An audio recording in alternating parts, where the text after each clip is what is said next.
you are looking at the dash of the Newmar New Aire. And we're going to walk through what you can see in here. And I had to hold the camera by hand to get a good shot for you here to be able to see everything.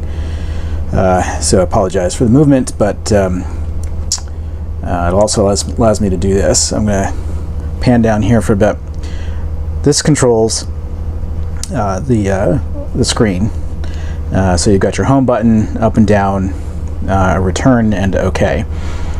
So those are the buttons I'm going to be pressing as I select stuff on the screen. I'm not going to show the buttons as I press them because I think you'll understand what's happening. So we'll go back to the screen here. I have the coach running. You can see that the engine RPM is like 750 or so. I've got the air pressure, both left and right gauges, oil temperature, oil pressure, the voltage of the chassis batteries, fuel gauge. A little reminder that it's ultra low sulfur diesel only. I've got my odometer on the right, 1188.6 miles.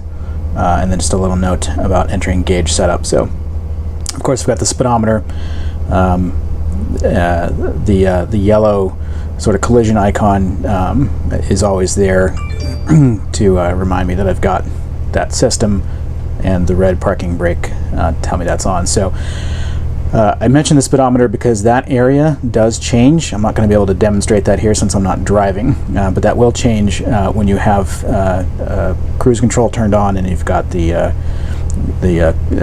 collision avoidance system installed and running.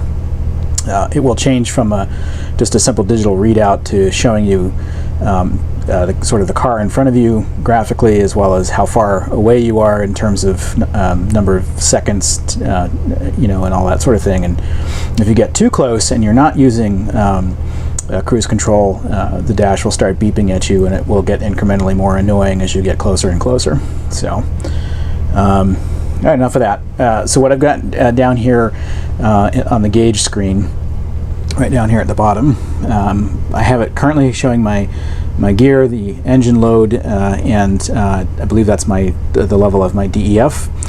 I have actually, for purposes of demoing this, I just went through and changed all of these. So this is actually what I've not been driving around with this particular gauge setup. So those are kind of new to me. So I've not observed them in real time in life. But I selected these three as possibly the most interesting items to me. This is the only area that you can customize, just those three squares. So I'm going to do what it says and press the up or down arrow to change gauge setup, so you can see what that's all about and what the options are. So I'm going to press the up arrow here, maybe. And you'll notice that I've selected the left one. Keep pressing. I'll select the right one and then the middle one. So for any of these, I'll just show the left one. If we press OK, now that I'm on that one, I'm in setup mode. You can see it's flashing.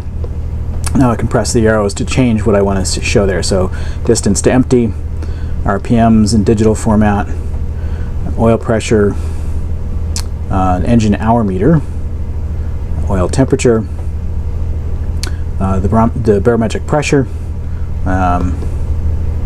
the turbo, I'm assuming PSI,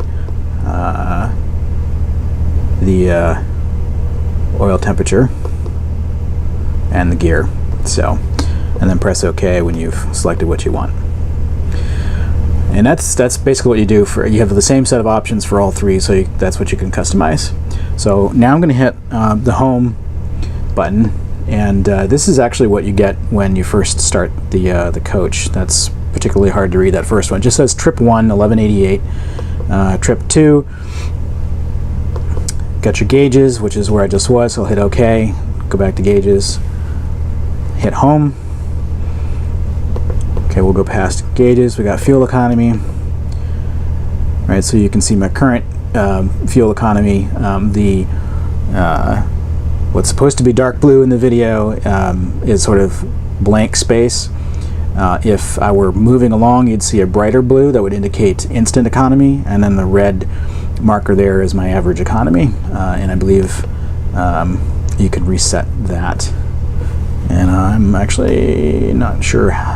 Oh, there, great. I just reset my average fuel economy. Didn't really want to do that, but pressing and holding the OK button resets it.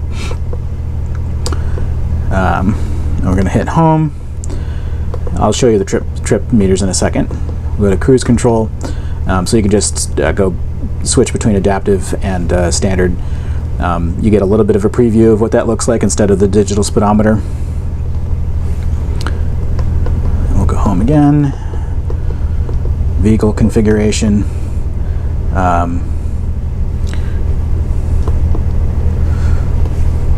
Sorry, this is a little awkward to control.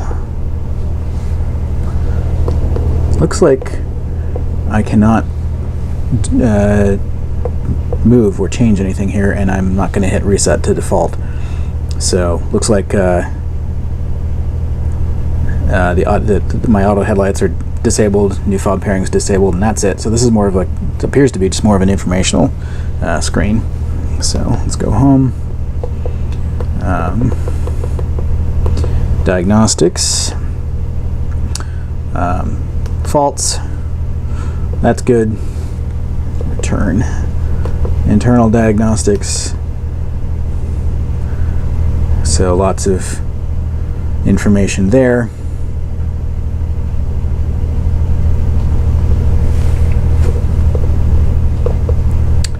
Oh, it looks like there's 2 pages here.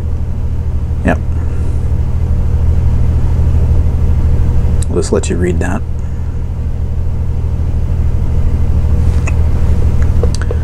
We'll go back to system information.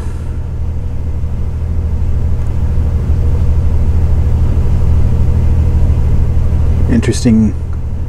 Press OK to start update. So no idea how that would work. I'm not aware of this thing being able to do that over Wi-Fi or internet or anything like that. You'd probably have to be plugged into Service Center or something to that effect, I'm going to guess. And I'm not even going to bother going into radar alignment because I have no idea what that's going to do, and I really don't want to mess with that. So it's probably safe to go in there, and there's probably just options for aligning it, but I'm not going to mess with it. So we'll return. I should hit home. We'll return to the trips. So if we click into one of the trips, you'll get a little bit more information about that trip, and you can press and hold OK to reset that trip. So I thought there was more information. It's just those 3 items. All right. That's pretty much it for the screen, really. I'm going to cover the 2 screens to my right, the Excite system, in a separate video, but I wanted to show this. So let me know if you have any questions, and thanks for watching.